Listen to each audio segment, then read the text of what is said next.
Carp. Welcome back, Daily Show. 9:48. You couldn't hear that. Welcome back. Vitality Women's Clinic and CALC. Kyle, new CEO of CALC in the studio. Nice to have me here. This Thank is, you guys. This is really cool. Jackie, you've been bringing us some really great segments lately, and the one that still sticks out to me is still the child car seat safety advocate. Yes. When you see Sky. oh She's my amazing. gosh, when you saw the damage done to that vehicle and how her twins were saved because of that, it just kind of hits you. It does. We've had so many great segments though since then, and adding on another one where we just talked to the AY or the WICOG. CYHS. Yeah. And now we're talking with CALC. Jackie, fill me in on this, and let's just get to know Kyle a little bit more today, too. I'll tell you what, I was so excited when I came in. I didn't realize all the things that Vitality had been doing. And for years, they had this partnership with CALC where we would bring in their student nurses, and it would kind of just create this whole hands-on approach where they could get the experience. And then I had one encounter with one of the nurses that was talking about how she had been a patient 20 years ago. And now and because of this whole experience, and now she's wanting to pursue a nursing opportunity. And so she was going to CALC to get that education, and she came in to volunteer, and it just became the full circle moment. And it's these stories that are so compelling, and it just gets really exciting. So when I met Kyle, I was like, here's another visionary that has these incredible ideas. And so there's so many things that have just been building and growing. And I just heard of his promotion. I'm like, oh my gosh, we have to tell this story. Kyle needs to show all the things that he's been doing and the vision for where everything is going, because I think there's some really cool synergies that are happening with all of this. It's fantastic. We have a great nursing area with, I think Lewis and Clark has one of the best nursing programs, and CALC has a fantastic program. We've been blessed with truly great opportunities for young people to pursue medical degrees and pursue passions of interest. I love this partnership because there's so many nuances to what field you want to go into in nursing or in medicine. And there's so many people that I know that maybe have the idea of, I want to work in pediatrics, or I want to work in, with pregnant women, or, in this realm.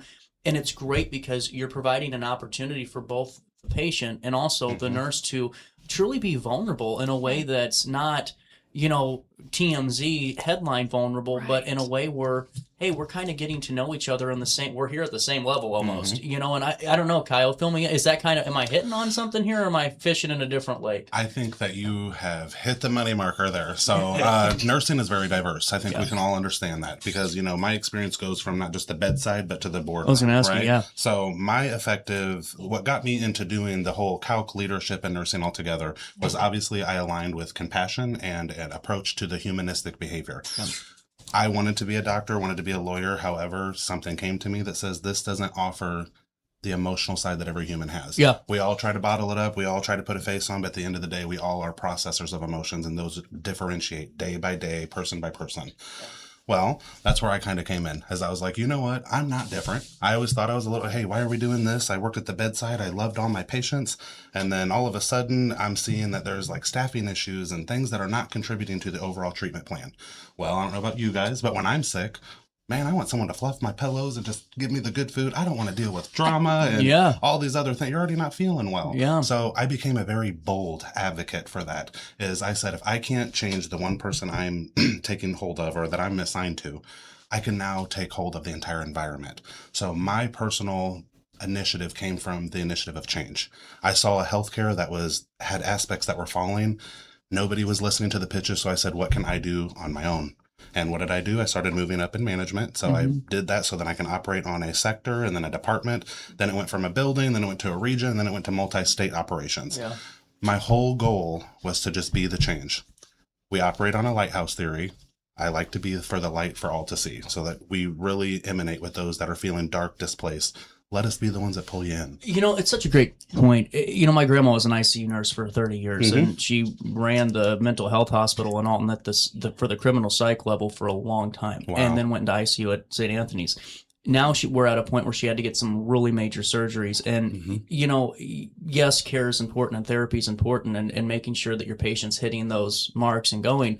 But if you aren't able to provide a level of trust, and not in the sense of here's my bank card, but in the sense of I'm here to help you and I'm here to make you comfortable and help at the same time, it really causes so many mental disconnects, and not in the sense of this isn't like a personal tie-in, but just a generic one, because how many times do you work with a patient that just needs a little bit of love, or just not even love, but just, hey, I'm here for you. Absolutely. Right. Like, I see you. You are not a number. Right. Yeah. And that transfer of trust is paramount to what I'm trying to build at CALC, is we are trying to build a future of leaders. Yeah. Don't be scared to speak up even when you are facing adversity against it's not the norm. Yeah. You are there to just give that humanistic approach, deliver that, and help somebody heal. It takes them to the next step. You'll always remember how you feel, not by what somebody said. Which patient is the same? None. And that's what I love. I wanted to go right into that because it's so important. Kyle. It is. In that, yes, what the textbook told you might be great as a catch-all and a good baseline, but everyone has different needs and different kind of motivators and indicators on how to get them firing. And if, hey, being a little bit more compassionate or making sure you're fluffing that pillow is going to get our patient to want to kind of keep moving forward and be excited to recover. That's wonderful stuff, man. And what is it? What have you seen from the student side of things when they're provided an opportunity to look more at the person instead of more at the textbook? So that's a really great question. And that is one of the things that actually moved me from a medical model to a nursing model. Okay. So being a doctor and in medicine alone is diagnosis and treat. It's like a mechanic. You found a problem, you fix it. Yep. So what I'm trying to instill with the students with nursing, we look at a holistic overall approach. What are your needs? Sleeping. It's a human view. We're looking at everything to look at your treatment plan. Yep. So there's a big difference there. That's what gravitated me in. Now, with what your point is talking to the students, like how do we teach the students all these different diverse things, right? Emotional regulation. You have to learn, you're going in a patient's room that you might have a child with cancer, God forbid. Yep. You're changing those tones to be more open, sympathetic, empathetic. Let's get you a treatment plan. But your next room you go to might have just delivered a birth. They lost one as you're gaining one. Yeah. You have to learn how to regulate yourself in those fields, but advocate. Not just fluffing the pillows. Those are the fun, easy stuff, right? I love, here's some Jell-O, here's some pizza rolls, right? But the hard part comes when you're fighting doctors, other clinicians, when you are hitting people with higher titles, but deep down, you have to stay with this patient. It's time. You have to advocate. And I'm going to speak for you. Yeah. Well, the patient don't want this. Well, this is not against their treatment plan. Somebody has to stand there. That uncomfortability is where we're carving out the leadership for the next generation. And not to, but just from what I've seen, and not just, this isn't even important, but overall, it just seems like, patients do feel more comfortable with the nurse. They do feel more comfortable with that. And I don't know if it's because doctors are intimidating, you only see them for a couple minutes because they see the whole hospital, whatever you're going through.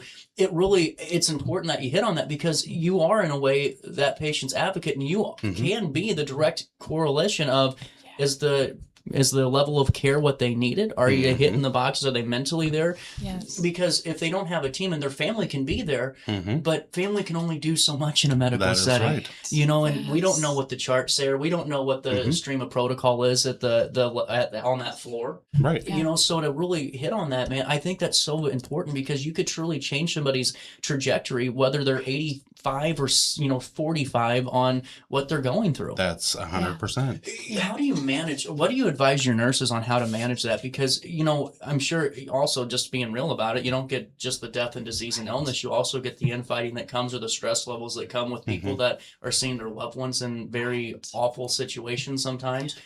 Is there a way that you guys approach that with your students and managing the hardships that come with this? It's draining. So we act more on a transparent disclosure. Like when you come in, you guys are all getting to interview with the dean himself, right? So you're going to come with me and I'm going to give you the good, the bad, the ugly. I don't ever turn anybody away because anytime that somebody chose nursing, you felt a personal alignment. Yep. However you look at it, compassion, empathy, sympathy, you felt something that connected you. And I'm here to explore that and go down to the depths. But during that presentation, I tell them, are you ready for this?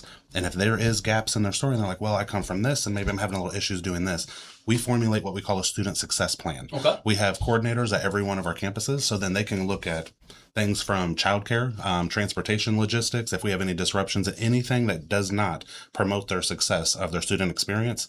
That's what we're there to make sure that we can make sure that we get it right at the front. But I always let them know psychological well-being and overall counseling we offer our students like different type of resources when it comes to hardships. Yep.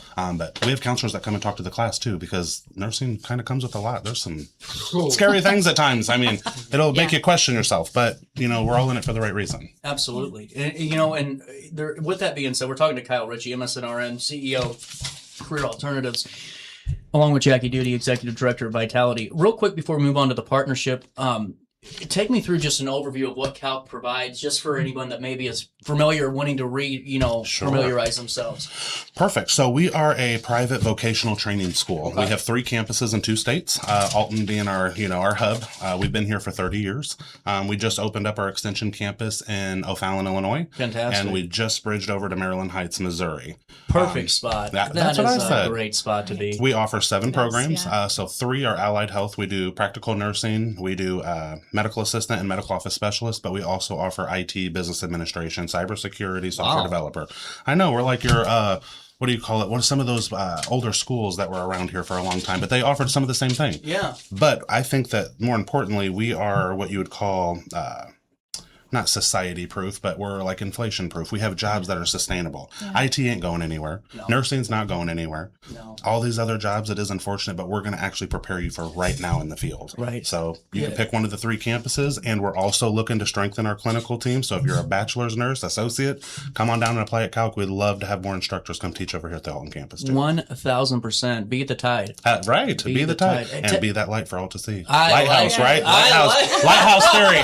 I'm going to get it. Lighthouse theory. Love I it. love this. Let's go into this partnership a little bit more, and just kind of back and forth between the two of you now. Kyle, what does it mean to have students in this role, in this partnership with Vitality? On the flip side of that, Jackie, what's it feel like to be able to, have that, the next generation, so to speak, of healthcares and professionals working with Vitality? And also, what do you hope that the women at Vitality get out of the experience in working with the students? I really think there's just something there when you see the nurses come in and you can see that passion. There's something when someone's getting started in a new career, and even when you're working with the next generation, there's a passion and a fire. And I feel like as we get older, we start to lose some of that passion. So when you encounter and you get to invest time in leading and training the next generation, it kind of refuels that fire. And you're like, wow, like it takes you back to that place where you started. And you're like, I remember when I started this is, and it's like, Yeah. wow. And The feeling, right? That feeling you will remember. refuels that fire. And you're like, this is why I was doing this. And so you get so excited about it.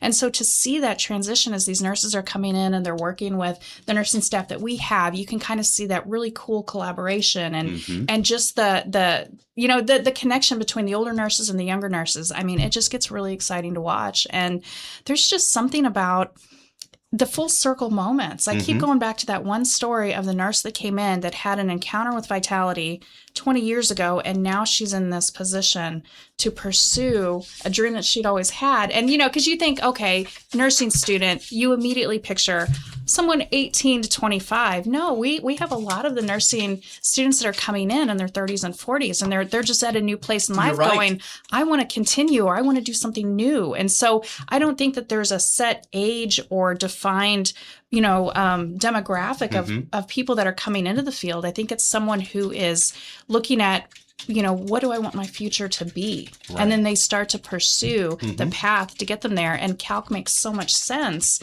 for those people that are looking for that new passion to, how can I be of service? How can I help somebody at their time of greatest need? Yeah. It's exciting to watch. Well, and I wanted to hit on that a little bit too, because in nursing, just like in anything, there's always those moments that we just kind of hit on here that they fuel you for the rest of your career. Yes. Where you can have the worst day in your life in the office, but you can look back at that one moment and go, this is why I'm still doing this. Correct. Yeah. And I really think that so many times nursing any medical training, for all the good that it teaches us, we also lose sight because of how many people we're seeing. That there's individuals that need individualized care. Right. And that's where this, I think, ties right back into it, because you're working with individuals that really need you, Yeah. and in confidential settings and very secure settings, Right. where they're nervous or scared or whatever emotion they're going through. And I think that this truly prepares a younger individual and a younger nurse, whether you're 45, 55, or when you started in your experience, to truly take that with you wherever you go. Right. I don't know. I think that's just so important. Well, that goes back to our, we had enrollment Monday. So Yeah. we just Oh, had wow. new student enrollment. So, we got to do our presentations, and to hit on Jackie's point, that is one of the main factors that we push in orientation is I write it up on the board and I tell all the students, remember your why. Yeah. Remember your why, because motivation only goes so far. So I told them when motivation runs out, then discipline kicks in. Yes. You have to remember on those days when you don't feel it, I'm tired, this ain't working, I failed this and I failed that. Remember what brought you here, because you will triumph. And I always tell them, use me as your reminder. I'm sitting where you're wanting to be, and I am nothing but an opportunity of a resource. I want everybody to grow. That's part of nursing. But it comes back to Miss Jackie in the Vitality Clinic. This was one of the best partnerships I think that we could offer our students, because our demographic is from 18 to 35, Okay. but yet we do have an average source from 35 to 50. So we have a lot of different women. Well, a lot of them are underage. We do have some underprivileged student bodies at some of the campuses. And Vitality, this is just a really good experience for not only our nurses, but they're getting real life experience to say, It's truly real. what are you going through? It's not just textbook, like you said. It's more of like, now I actually have to regulate this. She's grieving this situation and I'm witnessing this. So it really gets you prepared for some of the hardest, conversations and, depictions of nursing and overall just human engagement. Yeah. So they've been a blessing to CALC, because they're getting a diverse site that most of us, like, we can't see. You don't get that at a hospital when you're getting people at her clinic that are, oh no, I really need help. Absolutely. Our That moment of hospital- crisis. The It's moment of true. crisis, Yeah. yes. True. Yeah. And our nurses get to see that. So it's honestly a privilege. It's mutual beneficial for both of us. It's fantastic. And, we're running out of time here. We've flown. This has been a fast. This is a- I love We it. started at 9:40 And we're coming it's back. 10:05. Kyle will have to be back on. We gotta keep this We're coming conversation on back, guys. Wow. This is incredible. Let me ask you guys this, because I want to have Kyle back on the show and keep Absolutely. talking about this. We should get one of the nurses in. Yes. You want me to bring us together? Absolutely. Bring a nurse. Oh, yes. love it. And let's talk to them. Bring this both in for both of you guys. Sure. 5 years from now, Kyle, what do you want CALC to look like? Is there any big picture plans for the team? And then the follow-up question for Jackie, what do you want out of this partnership? What would you see out of this partnership in the next 5 years? Great. Kyle, I'll question. start with you. Okay. So I'm going to go a little professional and personal. So the professional, the mission, and the alignment of what we're doing is we are wanting to scale out. We're wanting to be a multi-state operational, a couple other states, to bring the need and the change to the areas that need it the most. We're in an industry that really we could benefit, not only for us, but the students and everybody involved. Our goal in the next 5 years is to have that on a larger scale. But personally is to create an army of, like I said, light workers to go out here and not only see what we're learning in the textbook, but use what you were born with to navigate your way through these dark times. We're calling all those people in because we honestly want you to be a part of the change. So whatever leadership that looks to you, you can come with me. I will walk with you. I will walk beside you. To be a good leader is to be a good servant. Yes. And that's what I'm trying to show all them, from the bedside to the boardroom. Mr. Medical Kyle with a smile. Great answer. I love it.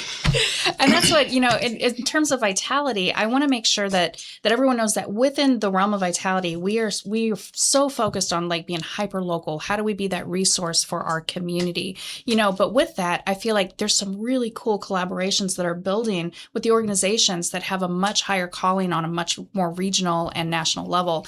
And so I think there's some really cool opportunities to build and scale things in a way that can be beyond probably what we could even talk about today. I Purposeful think impact. yes, and I think it's in terms of vitality specifically, hyper local. But there's so much more that's coming to the table that I think we could talk about, because I've had some really cool conversations even in the last few weeks with some great organizations that I think as we all are focused on this collaborative effort, there's some really cool things building behind the scenes that I think you're going to start to see come to the surface in the next year. I will give some credit where credit is due. I always like to anyway, just because you need someone that's active and working. And there's so many times I think that we have preconceived notions, and it's not stereotypes or any bias. It's just a preconceived notion of maybe, I want to call this organization, but do they want to work with us? Do they even want to pick up my phone? The determination that you and the team have too to get out there is, I mean, it has to be there immensely because of whether it's a preconceived or whatever happened, or just, hey, we're stuck in our ways and we've been working with the same organizations for 15 years.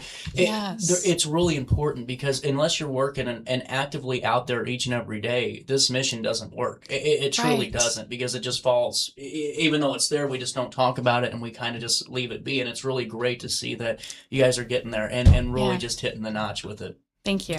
It's 10:08. Wow. Oh, is it really? Yeah. So we it's started at like 9:40, didn't we? I was like 9:40. Yeah. Yeah. Close. Great morning. It has been. We're going to continue because, I don't know if you guys know this. There is breaking news. Jason's on the Zoom now waiting for us. There is no proverbial wall that blocks Missouri and Illinois from the Mississippi River. I know that the dead carp are scaring people, but there's a lot of things that we can do in St. Louis, like the Blues at the Arch Festival. This is a great event. We're going to talk all about it with Jason after a quick break. You guys stay there. I'll be here on your Roku TV, on your iPhone, on your computer. Daily Show continues after this.